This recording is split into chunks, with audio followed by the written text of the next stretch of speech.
अस्सलाम वालेकुम। आज हमने पढ़नी है हिप बोन। हिप बोन में हमने सबसे पहले हम इसकी एनाटॉमिकल पोजीशन को डिस्कस करते हैं कि इसकी एनाटॉमिकल जो पोजीशन है वो कैसे होगी। तो हमने ऐसे थंब को क्रेटोशेटिक नोच पे रखना है और फिंगर्स हमारी एस्टेब्लम पर आनी चाहिए। तो इससे हमें पता चलेगा कि ये राइट साइड की बोन है या लेफ़्ट साइड की बोन है।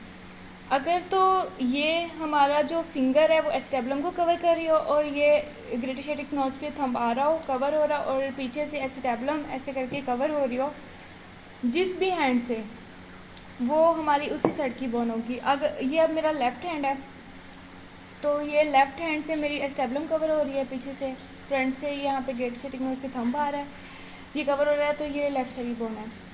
अगर ये राइट साइड की होती तो ये जो मेरी फिंगर्स होती एस्टेब्लम नीचे आ रही होती और थंब तो यहाँ आना ही था, एस्टेब्लम यहाँ नीचे होती, तो ये राइट साइड की बोन होती।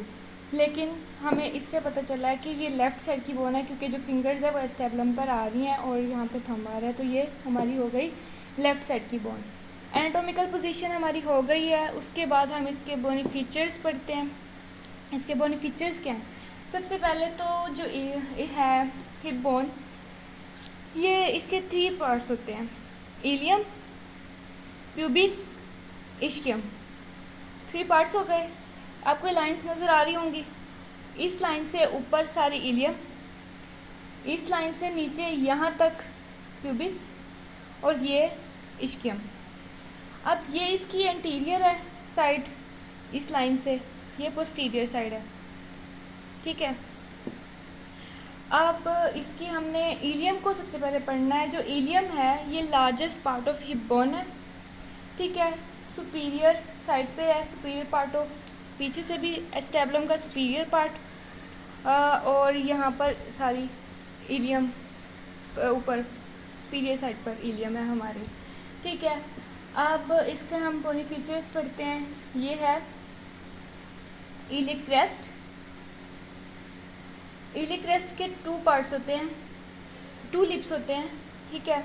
ये है inner lip of iliac crest और external lip of iliac crest.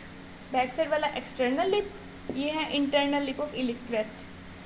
ये हो गया इलिक ट्यूबरकल और आर्टिकुलर सरफेस, मतलब इससे दूसरी मतलब बोन आके अटैच होती है तो फिर यहाँ पर आर्टिकुलर सरफेस हो जाती है, ठीक है। ये इलिक क्रेस्ट हो गई, इलिक ट्यूब्रोसिटी और आर्टिकुलर सरफेस, ठीक है।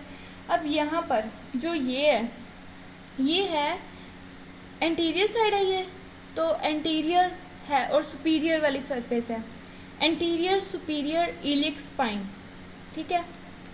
यहाँ पर अब इसको यहाँ पे ये ग्रुप को छोड़ दें, थोड़ा सा इसके नीचे आ जाएं। एंटीरियर ये सुपीरियर साइड थी, ये इन्फीरियर साइड है, anterior inferior iliac spine, anterior superior iliac spine, यहाँ पर एंटीरियर इन्फीरियर इलिक स्पाइन। यहाँ पर आके हमारे मसल्स अटैच होते हैं और इस वजह से यहाँ पर, और उसके बाद यहाँ पर हमारे पास इसके अलावा आ जाता है इलिक ट्यूब्रोसिटी, ठीक है। ये है हमारी इलिक ट्यूब्रोसिटी, सही हो गया। उसके बाद अगर हम इसकी बात करें आगे, ये जो हमारी स्मूथ डिप्रेशन है ये वाली, ये है इलिक फोसा। यहाँ पर आके हमारे मसल्स अटैच होते हैं, ये है इलिक फोसा, इलिक ट्यूब्रोसिटी, ठीक है। इलिक हमारी फ्रंट साइड से कंप्लीट हो गई है और अगर हम इसकी बैक साइड से देखें तो ये ग्लूटियल सरफेस, ठीक है। ग्लूटियल सरफेस की अब 3 लाइंस हमें नज़र आ रही हैं, 1 2 3, ठीक है। ये है posterior gluteal line, anterior gluteal line, inferior gluteal line, ठीक है। दोबारा posterior gluteal line, anterior gluteal line, inferior gluteal line, ठीक है। 3 यहाँ पर हमारी ग्लूटियल लाइंस हैं, ठीक हो गया। उसके बाद हमारी यहाँ पर आ जाती है इलिक, यहाँ पर ये वाली चीज़, ये है हमारी ग्रेटर शेटिक नोच, ठीक है। ग्रेटर शेटिक नोच, इलिक क्रेस्ट और लेसर शेटिक नोच, ठीक है। यहाँ से भी अगर हम देख लें, ये है हमारी ग्रेटर शेटिक नोच, इलिक क्रेस्ट और लेसर शेटिक नोच। इलियक क्रेस्ट नहीं, इलियक स्पाइन। ये थोड़ी सी टूटी हुई है लेकिन थोड़ा यहाँ पे उभरी होती है। ग्रेटर शेटिक नोच, इलियक स्पाइन और लेसर शेटिक नोच। ठीक है, इलियम हमारी कंप्लीट हो गई है। अब हम पढ़ते हैं इश्कियम। इश्कियम में ये वाली हमने ग्रेटर शेटिक नोच तो इलियम में पढ़ लिया है। ये इलियक क्रेस्ट, इलियक स्पाइन और लेसर शेटिक नोच। अब यहाँ पर ये है इलियक इश्कियल ट्यूब्रोस्टी। ठीक हो गया, ये इश्कियल ट्यूब्रोस्टी है, इश्कियल ट्यूब्रोस्टी। इलियम हो गया, ये इश्कियम है, इश्कियल ट्यूब्रोस्टी। अगर हम इसको बैक साइड पर देखें तो ये है इलियोप्यूबिक स्पाइन, इलियोप्यूबिक स्पाइन, इलियोप्यूबिक एमिनेंस भी कह सकते हैं, इलियोप्यूबिक एमिनेंस। ठीक है, अब हमने इसको पढ़ना है,